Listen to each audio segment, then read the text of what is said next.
இந்த 1000 ரூபாய பிச்சை காசுன்னு சொன்ன பரதேசிகளும் எச்சக்கல நாயும் பார்த்தா செருப்பால் அடிக்கணுமா இல்லையா? நான் எதனா எழுதி வச்சிருந்தா பரவாயில்ல, அந்த விஜய் ஒக்கால வழி வச்சிருப்பான்ல பார்த்தீங்களா? ஏங்க உண்மையை தானேங்க சொல்கிறேன். பாட்டு கச்சேரிக்கு தான் அப்படி வைப்பாங்க. இல்லை இப்போ எங்கள் பாணியில் சொல்லணும்னா மாற்றுத்திறனாளி பார்வை தெரியாதவன் தடவி சொல்லுவான். அவன் பற்றியா ஒரு ஸ்டாண்டு, அதில் 3 கிளிப்பு, அதை சொருவி அவர் புதுசாக கட்சி ஆரம்பிக்கிறார். 2 வருஷத்துக்கு முன்னாடி தான் ஒக்கால ஒழி இந்த ஊர்லேயே பிறந்திருக்கிறான். டேய் வானாடா, நான் பல மேடையில் சொல்கிறது, என் வாயில் நின்னா நாசமாக போயிடுங்கடா. இது வரலாறு சொல்லவா? அண்ணாமலைன்னு ஒருத்தன் தான் இல்லை, இன்னும் ஆட்டங்கான்னா எவ்வளவு நாள் நான் தமிழ்நாட்டில் இருப்பேன் என்றால், எவ்வளவு நாள் நான் தலைவராக இருப்பேன் என்றால், அறிவாலயத்திலிருந்து செங்கல்லை உருவும் வரை நான் இருப்பேன். என் மசரை பிடுங்கி இப்போ உருவிட்டு ஜாட்டியில் அடிச்சுக்கின்னு மென்டல் நாயா நிற்கிறான். இன்னொரு அக்கா 350 ஃபீட்டு இந்த மைக்கில் நின்னா மனக்கட்டை போடணும் இல்லையா? மனக்கட்டை போடலாம் எட்டாது. அது ஐயோ ஐயோ ஐயோ ஐயோ, தாமரை மலர்ந்தே தீரும். இப்போதான் 26ல் நேற்று ஒரு பாட்டு விட்டானுங்களா, ஜனவரியோ பிப்ரவரிலையோ படம் வரும். அது படம் வர்றதுக்கு ஓடுமா? ஓடணுன்னா தேர்தல் மார்ச் மாதம் அறிவிப்போமா?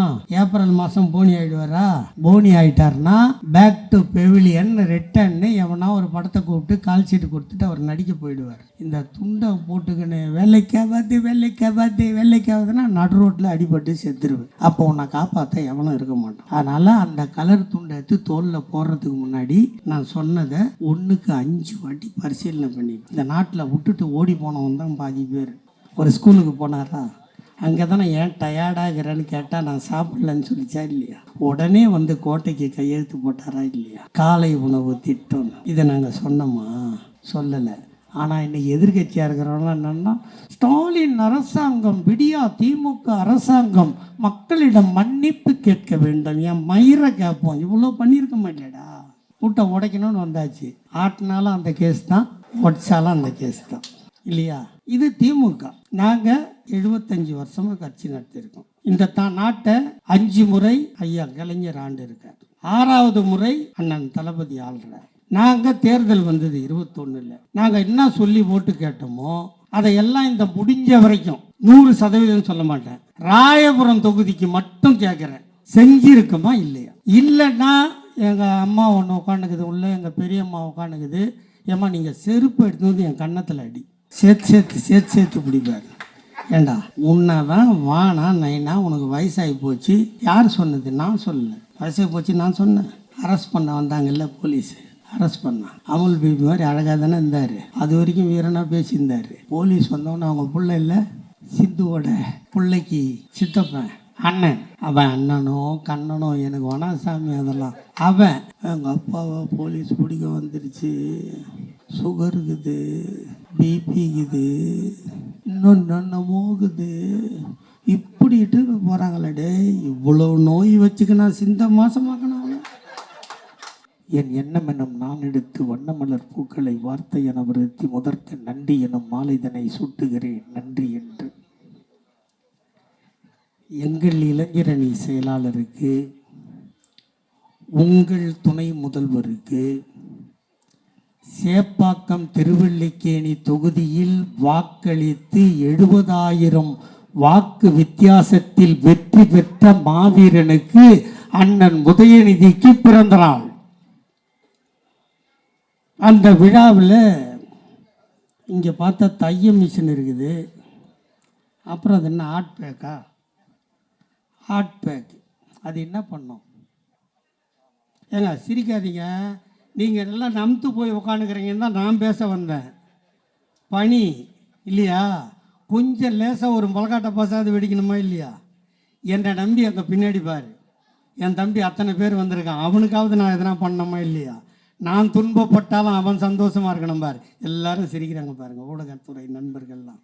இது பேர் என்ன? அது என்ன பண்ணும்? ஆக்கி வச்சதை ஆறி போகாமல் பார்த்துக்கணும். பட்ட செயலாளர் என்ன பண்ணியிருக்காரு தெரியுமா?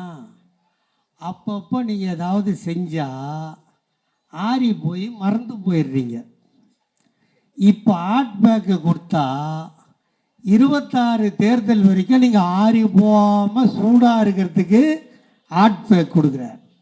பொருள் கொடுக்கறதுல கூட மூளையோடு இருக்கிறவன் திமுக காரனை தவிர வேற எந்த மயராண்டியும் இருக்க மாட்டான். கொடுக்கறதுல கூட பார் ஒரு காரணம் இருக்கு. பிறந்த நாள் கொண்டாடிட்டு இருக்கோம். நான் வந்து சிவனேன்னு பேசிட்டு சின்னவரை வாழ்த்திட்டு போயிடலாம், உடம்பு வேற சரியில்லைன்னு வந்தா எப்பவுமே எங்கள் அக்கா நாகம்மை அவரு பார்த்துப்பாருன்னா நான் பார்க்காம போயிட்டேன்னு வச்சுக்க, நான் வேலைக்கு ஆகாதவன்னு அர்த்தனா இல்லையா சொல்லுங்க. வீம்புக்காவது பார்த்துடணும்ல.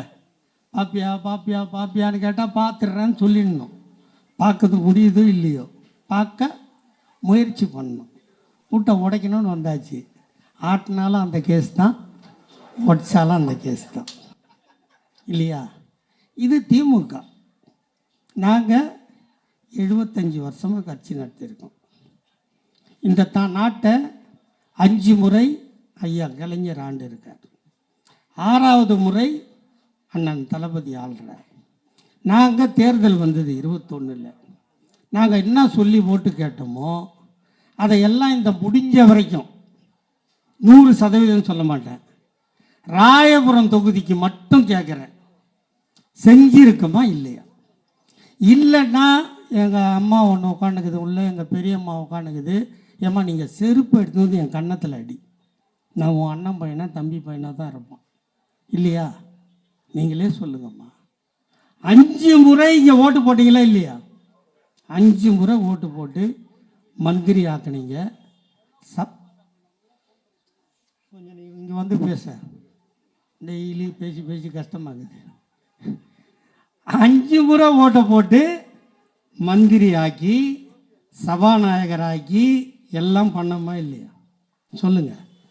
இந்த இருக்கிற ஸ்டான்லி சப்பு கட்டுறதுக்கு அந்த மயிராண்டியால் முடிஞ்சுதான் இல்லையா, நம்ம தானே கட்டணும். இந்த இருக்குது தங்கசாலை மேம்பாலம், அதை நம்ம தானே கட்டணும். ராயபுரம் பிரிட்ஜியை சரி பண்ணது யார், நம்ம தானே பண்ணோம். எல்லாத்தையும் சமுதாய கூடம் ஸ்கூலு இதை தாண்டி எவனா சிக்காயிட்டா ஸ்டான்லிக்கு போனால் ஆப்ரேஷன் பண்ணுற டேபிளை கூட இன்க்ரீஸ் பண்ணியிருக்கோம், பெட்டை கூட்டியிருக்கோம். அதே நிலைமை தான் ஆர்எஸ்ஆர். இதை செய்ய முடியாதான். மைக்கெல்லாம் தந்து முன்னாடி நீட்டாங்க. அவர் எப்போவுமே கோணை சாப்பிட்றவர். நீங்கள் பார்த்துக்கிறீங்களா, இப்போ என் மைக்கு முன்னாடி இது நான் தொடுறேன்னா பேசுறதுக்கு தானே மைக்கு. அவர் அப்படியே சேர்த்து பிடிப்பார். எல்லாமே சிந்துன்னு நினைப்பு. சேர்த்து பிடிப்பார். ஏண்டா உன்னை தான் வானா நைனா உனக்கு வயசாகி போச்சு. யார் சொன்னது? நான் சொல்லலை. வயசாகி போச்சு நான் சொன்னேன். அரெஸ்ட் பண்ண வந்தாங்கல்ல போலீஸு, அரெஸ்ட் பண்ணான். அமுல் பேபி மாதிரி அழகாக தானே இருந்தார். அது வரைக்கும் வீரனாக பேசியிருந்தார். போலீஸ் வந்தவொன்னே அவங்க பிள்ளை இல்லை, சிந்துவோட பிள்ளைக்கு சித்தப்பன் அண்ணன், அவன் அண்ணனோ கண்ணனோ எனக்கு வனாசாமி அதெல்லாம். அவன் எங்கள் அப்பாவை போலீஸ் பிடிக்க வந்துருச்சு, சுகர் இருக்குது, பிபிக்குது, இன்னொன்று என்னமோகுது, இப்படிட்டு போகிறாங்களே. டே இவ்வளோ நோய் வச்சுக்கணா சிந்த மாசமாக்கணும் முடிஞ்சதில்லை. வந்தால் சந்திக்கணும். நான் பேசினேன்டா 21 எங்கள் ஆட்சி, எங்கள் முதலமைச்சர். நான் பேசினேன் 23 ஜூன். எனக்கு வந்தது போலீஸ். நான் சுகர் இருக்குது பிபி இருக்குதுடா சொன்னேன். வக்கீல்கிட்ட கூட சொன்னேன்டா, எனக்கு வயசாகி போச்சு சுகர் இருக்குதுன்னு போட்டு பெயில் வாங்கினேன், நான் கிழிச்சு போட்டுருவேன்னு சொன்னேன். இந்த உட்காண்டிருக்காரு. என்னை சென்ட் ஆஃப் பண்ணி ரிசீவ் பண்ணவர் இளையாருனா தான்.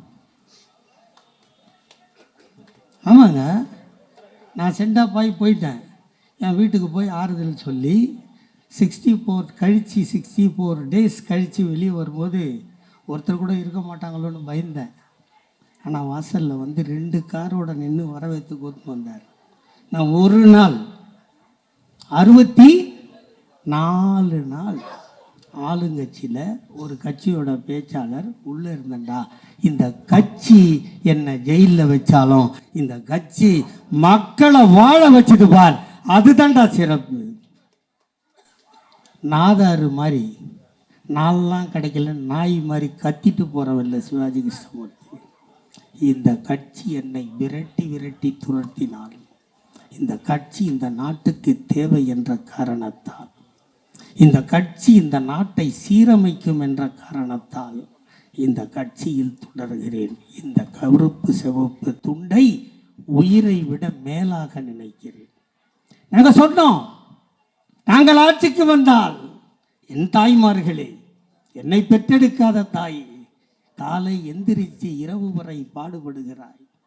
ஆண்கள் தூங்குவதற்கு முன்னால் எழுந்து, ஆண்கள் தூங்கிய பின்பு தூங்கி குடும்பத்தை தலையில் சுமக்கிறீர்களே பெண்களே, உங்கள் உழைப்பை எவனும் அங்கீகரிக்கவில்லை. உங்கள் உழைப்பை அங்கீகரிக்க நான் இருக்கிறேன். எனக்கு நீங்கள் வாக்களித்தால் மாவட்ட கழகத்தின் செயலாளர், பெரம்பூர் சட்டப்பேரவை உறுப்பினர் அண்ணன் ஆர்.டி. சேகர் அவர்களை வருக வருக என வரவேற்கிறோம். உங்கள் உழைப்பை அங்கீகரிக்க எவனும் இல்லை.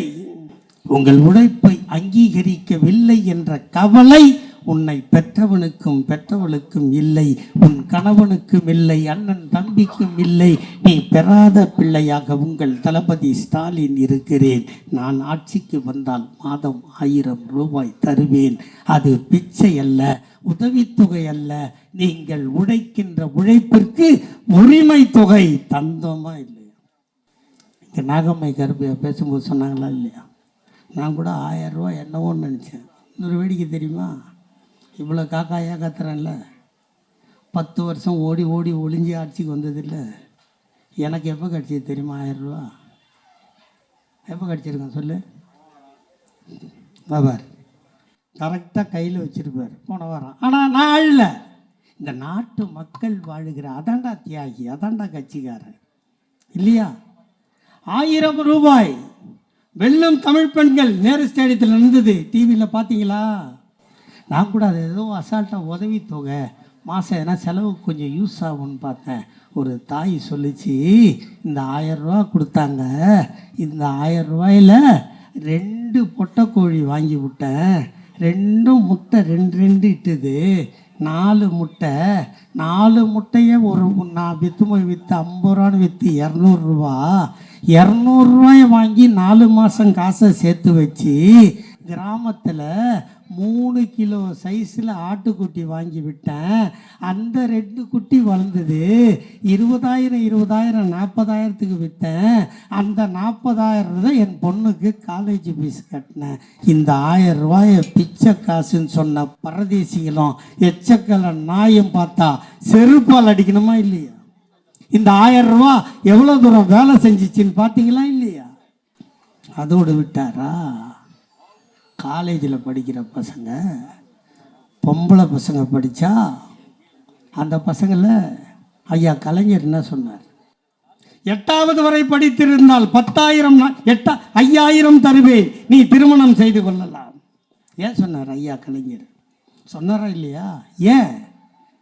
கல்யாணம் பண்ணி கொடுத்தா பாதி பேர் கொளுத்திக்கிட்டு தான் செத்து போயிடுவாங்க. பெட்ரோல் ஊற்றி கொளுத்திடுவான், கிருஷ்ணால் ஊற்றி கொளுத்திடுவான். ஏன்னா அது படுற கஷ்டத்தை அப்பனுக்கோ ஆத்தாளுக்கோ லெட்டர் எழுத தெரியாது அந்த பொண்ணுக்கு. 6வது 7வது படிக்கும், வயசுக்கு வந்துடும், கட்டி கொடுத்துருவானுங்க. அங்கே போவோம், ஃபோன் கிடையாது, அப்போ செல்ஃபோனுக்கு வசதி கிடையாது, இருந்தாலும் பிடுங்கிடுவோம், அந்த பொண்ணு செத்துரும். அதனால் ஒரு கடிதம் எழுதுறதுக்காவது 8வது படித்திருக்க வேண்டும். ஆகவே கட்டாயம் நீ 8வது படித்திருந்தால் உன் தாத்தா கலைஞர் திருமணத்திற்கு 5000 தருவேன்னு சொன்னார். எல்லாம் 8வது படிச்சிட்டாங்க. படித்து முடித்த உடனே சொன்னார், 10வது படித்திருந்தால் ரூபாய் 10,000 தருவேன். இதுக்கு 10வது படித்திருந்தால் திருமணத்திற்கு 10,000 தருவேன். எல்லாம் 10வது படித்தாங்க. அப்புறம் என்ன பண்ணார்? கல்லூரி முடித்திருந்தால் ரூபாய் 30,000 தருவேன். 10 பாஞ்சாச்சு, 5 20 ஆச்சு, 20 25 ஆச்சு, 30 ஆச்சு. 25,000 ஆகும்போது தான் என் பெரிய பொண்ணு கல்யாணம்.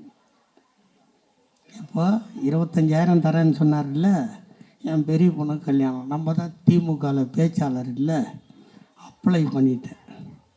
அப்ளை பண்ணிவிட்டு வெள்ளை சட்டை, கருப்பு பேண்ட்டு கேண்டெல்லாம் மாட்டிக்கின்னு நீட்டாக போனேன் கார்பரேஷன் ஆஃபீஸு.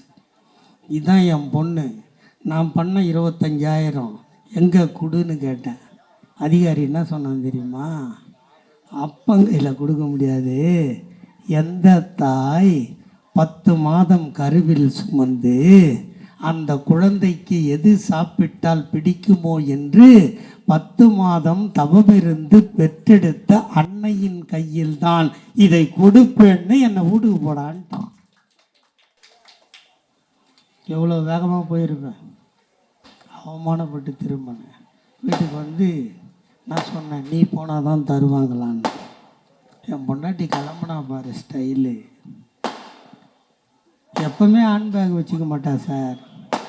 ஹேண்ட் பேக்கை மாட்டிக்கின்னு ஐயில் செப்பலை போட்டுக்கு நம்ம ஆட்டிக்கின்னு போனால் பாரு போகிறது. அப்படி போய் 25,000 வேணும். உங்கள் எம்எல்ஏ இதை வர நான் சொன்னேன்ல, இப்போ எல்லா கதைக்கும் கதாநாயகன் பேர் தான் எம்எல்ஏ. அவனை சும்மா கூட விட்டுருப்போம். யாரை?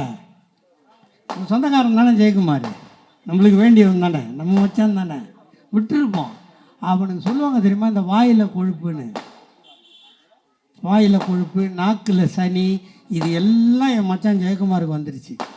அதனால தான் சொன்னான், ஸ்டாலின் அவர்களே, தெம்பு இருந்தால் திராணி இருந்தால் ராயபுரத்தில் வந்து நின்று பார், என்னை வென்று பார்னு கேட்டானா இல்லையா?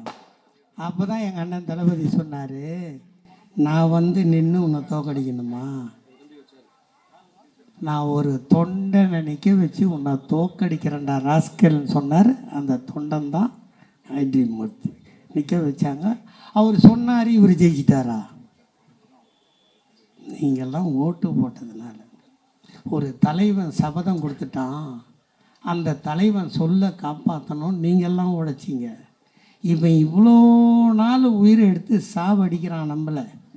அதுதான் சும்மா போகிறான், இருந்துட்டு போகிறான்னு பார்த்தா கடைசியில் நம்ம ஊர் பொண்ணையை மாதமும் வாங்கிட்டான். ஒழிஞ்சு போட்டோன்னு என் தாய்மாரெல்லாம் சேர்ந்து ஓட்டு போட்டதுனால மட்டும்தான் இந்த தொகுதியில் இவர் ஜெயிக்க முடிஞ்சது. ஊரில் எவ்வளோ பேர் சவால் விடுறான், அதெல்லாம் செஞ்சு காட்டுறாங்களா? இல்லை. அந்த சவாலில் ஒரு நியாயம், நேர்மை, தர்மம், உறுதி இவ்வளவும் இருந்தது. அண்ணன் தளபதி சொன்னார், நீங்கள் ஜெயிக்க வச்சிங்க. உங்கள் காலில் கோடி மலரை கொட்டி என் கண் மலரை தந்து வச்சு நன்றியை சொல்கிறேன். இவ்வளவு செஞ்சோம். 5,000, 10,000, 5,000, 20,000, 25,000. சரி, பொம்பளை பசங்க ஐயா கலைஞர் பணம் கொடுத்தார் கல்யாணத்துக்கு. அண்ணன் தளபதி என்ன சொன்னார்? +2 படிச்சுட்டு கல்யாணம் பண்ணிட்டு போவாத, நீ எந்த காலேஜில்லாம் சேரு, 6 முதல் 12 வரை அரசு பள்ளியில் படித்திருந்தால் போதும், உன் தாத்தா தளபதி 3 ஆண்டோ 5 ஆண்டோ படித்தால் உனக்கு மாதம் 1000 ரூபாய் தருவேன் என்று சொல்லி கொடுத்து கொண்டிருக்கிறோமா? இது நாங்கள் என்ன தேர்தலில் சொன்னோமா? நாங்கள் சொன்னோம் தேர்தலில்? இல்லை. அதை கொடுத்துட்டோம். ஆம்பளை பசங்க சும்மா இருப்பானா? அவன் கேட்டான், யோ ஆத்தாலாம் அப்பனும் ஒன்று, பெத்த வயிறும் ஒன்று, என் தங்கச்சிக்கு 1000 ரூபா கொடுப்பேன், நாங்கள் என்ன பாவம் பண்ணோம், எங்களுக்கு தரமாட்டியான்னு கேட்டோம். போன வருஷம் பையனும் காலேஜுக்கு போனால் 1000 ரூபான்னு சொன்ன மாட்டேன். இது தேர்தலில் சொன்னோம்? சொல்லலை. சரி, இவ்வளோ பேருக்கும் பண்ணியாச்சு. 1லேருந்து 5 வரைக்கும் படிக்கிறதில்ல பொடுசு, அது சும்மா இருந்ததா? தாத்தா தாத்தா ஸ்டாலின் தாத்தா. நாங்கள் பள்ளிக்கூடம் போகிறோம், எங்கள் அப்பனும் அத்தானும் வேலைக்கு போனால் தான் எங்கள் வீட்டில் அடுப்பு எரியும். அவங்க 2 பேரும் வேலைக்கு போயிட்டா நாங்கள் காலையில் பள்ளிக்கூடத்துக்கு கிளம்புறோம். அந்த வெறும் வயிறோடு போனால் வாத்தியார் சொல்கிற பாடத்தை கேட்பானா, பசிக்கிற வயிறை பார்ப்பானான்னு கேட்டுச்சா இல்லையா? ஒரு ஸ்கூலுக்கு போனாரா, அங்கே தானே ஏன் டயர்டாகிறேன்னு கேட்டால் நான் சாப்பிட்லன்னு சொல்லிச்சா இல்லையா? உடனே வந்து கோட்டைக்கு கையெழுத்து போட்டாரா இல்லையா? காலை உணவு திட்டம். இதை நாங்கள் சொன்னோமா? சொல்லலை. ஆனால் இன்றைக்கி எதிர்கட்சியாக இருக்கிறவங்களாம் என்னென்னா, ஸ்டாலின் அரசாங்கம், விடியா திமுக அரசாங்கம் மக்களிடம் மன்னிப்பு கேட்க வேண்டும். என் மயிரை கேட்போம், இவ்வளோ பண்ணியிருக்கோமா இல்லைடா? இவ்வளவும் பண்ணியிருக்கோமா இல்லையா? நாங்கள் பண்ணாதியா கேட்குறோம். இந்த தொகுதிக்கு எவ்வளோ கதை சொன்னேன், இவ்வளவும் நீ 25 வருஷம் செஞ்சுருக்கலாமா இல்லையாடா? ஒன்றுமே பண்ணல. நாங்கள் வந்து தானே பண்ணோம். இவ்வளவையும் செய்துவிட்டு 5 முறை ஒரே டிஸ்டர்பாக இருக்குது, ஒரே கஷ்டமாப்பானுவான்ல ஒரு படத்தில், அதே மாதிரி ஒரே குஷ்டமாக இருக்குது. நான் எதனா எழுதி கிதி வச்சுருந்தா பரவாயில்ல, அந்த விஜய் ஒக்கால வழி வச்சுருப்பான்ல பார்த்தீங்களா? ஏங்க உண்மையை தானேங்க சொல்கிறேன், பாட்டு கச்சேரிக்கு தான் அப்படி வைப்பாங்க. இல்லை இப்போ எங்கள் பாணியில் சொல்லணும்னா மாற்றுத்திறனாளி பார்வை தெரியாதவன் தடவி சொல்லுவான். அவன் பற்றியா ஒரு ஸ்டாண்டு, அதில் 3 கிளிப்பு, அதை சொருவி அவர் புதுசாக கட்சி ஆரம்பிக்கிறார். நம்மளை எத்தனையோ பேர்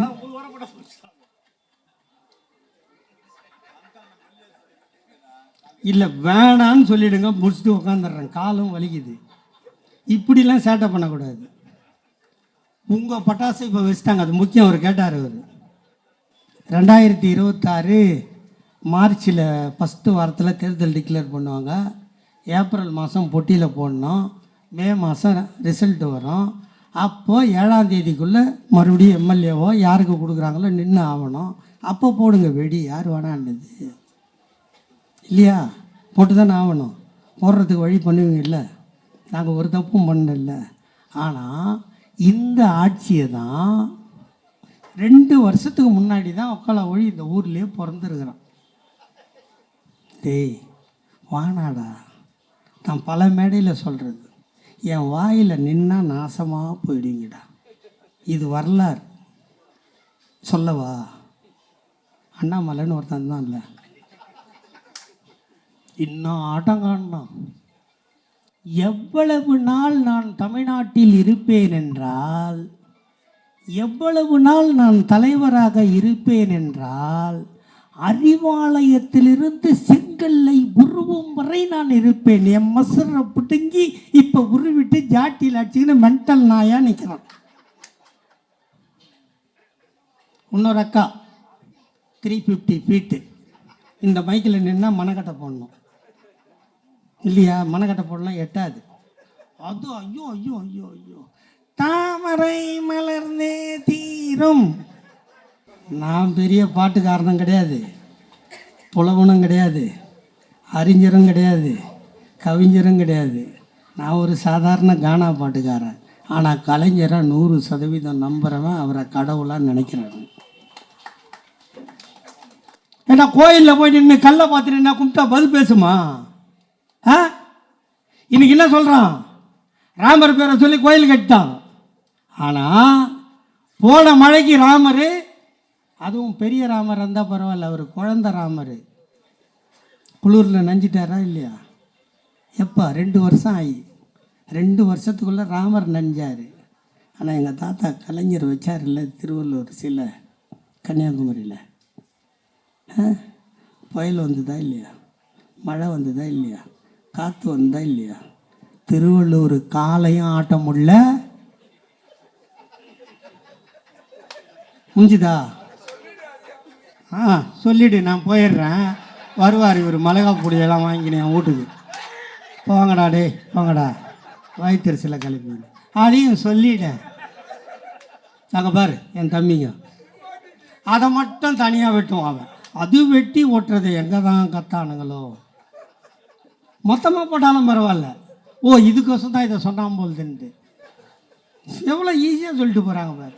அதனாலங்க எதை கட்டினாலும் எதை செஞ்சாலும் அதில் ஒரு காரண காரியத்தோட மக்களுக்கு நன்மை பயப்பதோடு செய்வதற்கு ஒரு கட்சி இருக்குதுன்னா அது திமுக விட்டால் வேற கட்சி கிடையாது. இப்போ ஓட்டு போட்டு மறுபடியும் ஆனால் எம்எல்ஏ இல்லைன்னா எக்ஸ்எம்எல்ஏ தானே. இப்போ ஓட்டு போட்டு நீங்கள் ஓட்டு போட்டு 7வது வாட்டியாக முதலமைச்சர் ஆனால் எங்கள் அண்ணன் தளபதி 7வது வாட்டியாக முதலமைச்சர். இல்லைன்னா கலைஞரோட புள்ளன்னா இந்தியா முழுக்க போனால் தெரிய போகுது. ஒன்றும் கிடையாது. கடைசியாக ஒரே ஒரு செய்தி, நீங்கள் ஓட்டு போடுறதுக்கு அதிகபட்சமாக எவ்வளோ நேரம் செலவு பண்ணுவீங்க? என் அக்கா தங்கச்சி என் பெரியாத்தால கேட்குறேன், உன்னை தான் ஒரு அரை மணி நேரம் செலவு பண்ணியாம்மா? 1/4 ஹவர் லைன் நிற்பியாம்மா? 1/4 ஹவர் லைன் நின்று கிட்ட போனால் கட்ட மை வைப்பானாம்மா? மை வச்சா என்ன பண்ணுவீங்க? மை வச்சா நேராக போய் மிஷின் இருக்கும், உதயசூரியனுக்கு முன்னாடி ஒரு பட்டன் இருக்கும். அதை அமுக்குனீங்கன்னா கீயான ஒரு சத்தம் வரும் இல்லையா? இதுக்கு மொத்தம் 20 நிமிஷம் ஆகுமா? இல்லை அரை ஹவரே ஆகட்டும். இந்த அரை ஹவர் நீ செய்கிற வேலைக்கு 5 வருஷம் உன் காலுக்கு நாயாக உழைக்க திமுககாரன் தயார். 5 வருஷம். இது வேணுமா வேணாமான்னு டிசைட் பண்ணுறது 2026. எந்த தேர்தலில் எந்த பிரச்சாரத்துக்கு போனாலும் எங்கள் அண்ணன் பரந்தாமல் வேலூரில் தேர்தல் பொறுப்பாளராக இருந்தார். என்னை பேச விட்டு அழகு பார்ப்பார், டம்மு தேயிற வரைக்கும் பேச விடுவார். வேலூர் மாவட்டத்தில் கார்லேயே உட்காந்து மொத்தத்தையும் கேட்டுட்டு போலாமான்னுவார். அதனால் நீ அரை மணி நேரம் ஒர்க் பண்ணினா எங்களுக்கு அத்தனையும் நடக்கும். இப்போ நாங்கள் பொண்ணுக்கு காலேஜுக்கு பணம் கொடுக்குறோம், பையனுக்கு காலேஜுக்கு பணம் கொடுக்குறோம், குடும்ப தலைவிக்கு மாதம் 1000 ரூபா கொடுக்குறோம், புதுமை பெண் திட்டம், மக்களை தேடி மருத்துவம், நான் முதல்வன் திட்டம், உங்களுடன் ஸ்டாலின், மக்களுடன் முதல்வர், இவ்வளவு வச்சுருக்கிறோம். இதெல்லாம் கண்டினியூ ஆகணும்னா 7வது வாட்டி திமுக வரணும்.